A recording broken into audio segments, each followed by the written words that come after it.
తెలంగాణ రాజధాని హైదరాబాద్ ను డెంగ్యూ జ్వరాలు వణికిస్తున్నాయి. హైదరాబాద్ మహానగర పాలక సంస్థ దోమల నివారణలో తీవ్ర నిర్లక్ష్యానికి ప్రదర్శిస్తుండటంతో కేసుల సంఖ్య రోజురోజుకు పెరుగుతున్నాయి. నిలోఫర్లో 15 మంది చిన్నారులు ప్రమాదకర పరిస్థితిలో చికిత్స పొందుతుండగా గాంధీ, ఉస్మానియాతో పాటు మిగిలిన ఆసుపత్రుల్లోనూ డెంగ్యూ బాధితులు ఎక్కువే ఉన్నారు. ప్రమాదకర పరిస్థితులు గ్రేటర్లో మొత్తం 4646 కాలనీలు ఉండగా అందులోని 1000 కాలనీల్లో ప్రమాదం పొంచి ఉంది.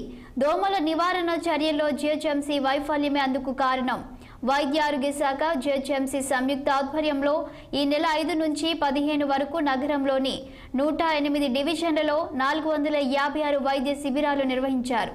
ఎక్కువ డెంగ్యూ బాధితులున్న 404 కాలనీలను గుర్తించారు. వాటిలో ఒకరికి మలేరియా జ్వరం, 731 మందికి డెంగ్యూ ఉన్నట్టు తేలింది.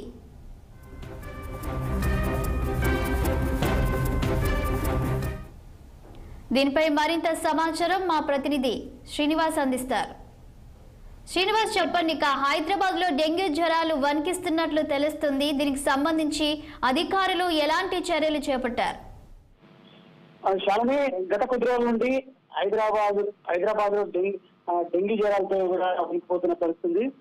ప్రధానంగా హైదరాబాద్ మహానగర పాలక సంస్థ అయినటువంటి హైదరాబాద్ లో కూడా ఈ దోమల నివారణలో అధికారుల అలసత్వం, నిర్లక్ష్యం కారణంగా ఈ కేసుల సంఖ్య రోజు రోజుకి పెరుగుతున్నాయని కూడా తెలుస్తుంది. ఈ నేపథ్యంలో కూడా ఇటు నీలోఫర్లో 15 మంది చిన్నారులు ప్రమాదకర స్థితిలో కూడా చికిత్స పొందుతున్నారు.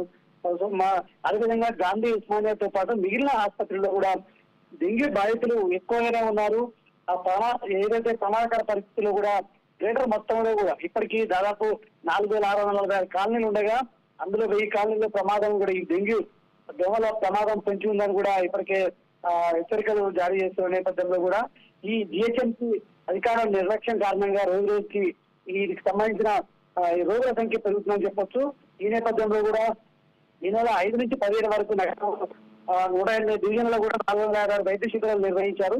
ఎక్కువగా డెంగ్యూ బాధితులనే దాదాపు 404 కాలనీలు కూడా ఇప్పటికే గుర్తించేది తెలుస్తుంది. వారిలో ఇటు మలేరియా జ్వరం, అదేవిధంగా ఇటు డెంగ్యూ ఉన్నట్టు కూడా 731 మందికి ఉన్నట్టు డెంగ్యూ ఉన్నట్టు తేలింది.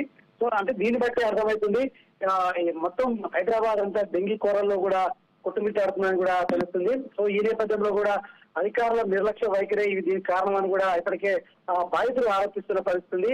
సో ఇప్పటికైనా సరే ఏదైతే అధికారులు అలర్ట్ అయ్యి ఈ డెంగ్యూ నివారణకు చర్యలు చేపట్టాలని కూడా ఇటు బాధితుల తరఫున ఇటు బంధువులు కూడా కోరుతున్న పరిస్థితుంది. శ్రీనివాస్, ఈ డెంగ్యూ ఫీవర్ అనేది ఎక్కువగా ఎవరిలో కనిపిస్తుంది? పెద్దవాళ్ళు ఎక్కువ కనిపిస్తుందా, లేదంటే చిన్న వాళ్ళు ఎక్కువగా వస్తుందా? ఇప్పుడు ఈ డెంగ్యూకి సంబంధించి ఇది చిన్నపిల్లలు కావచ్చు, ఇది పెద్ద పిల్లలు కావచ్చు, దాదాపు అంటే పెయిన్స్ తో కూడిన జ్వరంతో స్టార్ట్ అవుతుంది.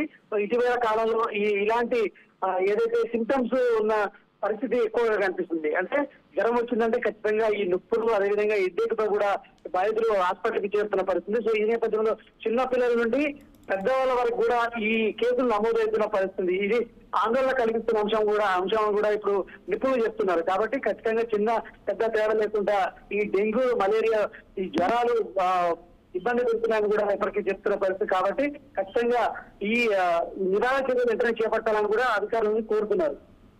Okay, thank you Srinivas.